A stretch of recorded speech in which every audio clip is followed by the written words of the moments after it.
In our polygamous cult that we grew up in, we believed in these things known as we believed in ABC order standards, okay? And today we're going to talk about what J stands for. Ready?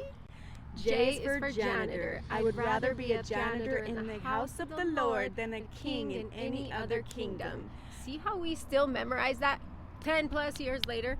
Yeah, that one we didn't need to read because that one was on the memory gems. We said that every day, and I think they made sure to put those little tidbits of the ones that are basically reinforcing, hey, it's actually an honor for you to be stepped on because you don't want to be glorified as a king now, do you? It's basically like, I'd rather be in this toxic relationship that everybody treats me badly than go find happiness. Yep. And it's because they want Paul and his brothers to be the kings. You janitors stay down there, okay? Right. Remember where you are supposed to be. It doesn't matter if you're unhappy because this is the house of the Lord. It bothers me so much. Well, all of these piss me Yeah.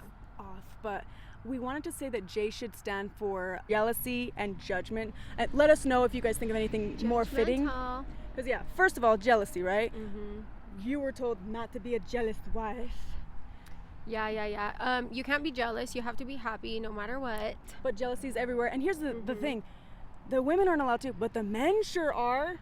I believe fully the reason why they stopped dating, because there used to be allowed to courting in the early ages of the order.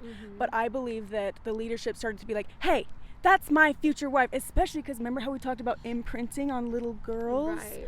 And how they were already like, I had direction on this 2-year-old. So then if they see someone else dating their property, then the men do get jealous, which is crazy that the women aren't allowed to while they're living polygamy. No, I know, because there's so many stories. Like, let me just tell you this one. There was a girl that was supposed to marry Daniel, and she was kind of dating this guy, like obviously not doing anything, but like dating him, and she wanted to marry this other guy.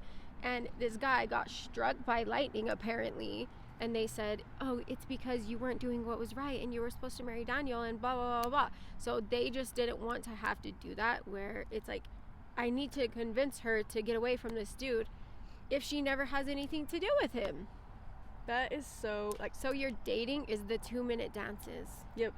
It's like, and yeah, I have so much to say about that, but I'm like, maybe we'll save it for the next ABC order standard. But the judgmental thing too is like, we kind of already covered this, like the men are the gossips, right? And they're like, you know what's so crazy? My mom would say when she would be pointing the finger at people, I'd be like, doesn't it say in the Bible, like Jesus says, he who has not sinned cast the first stone, like basically don't be judgmental? And she's like, well, it also says judge righteously, and I think this little girl's a whore.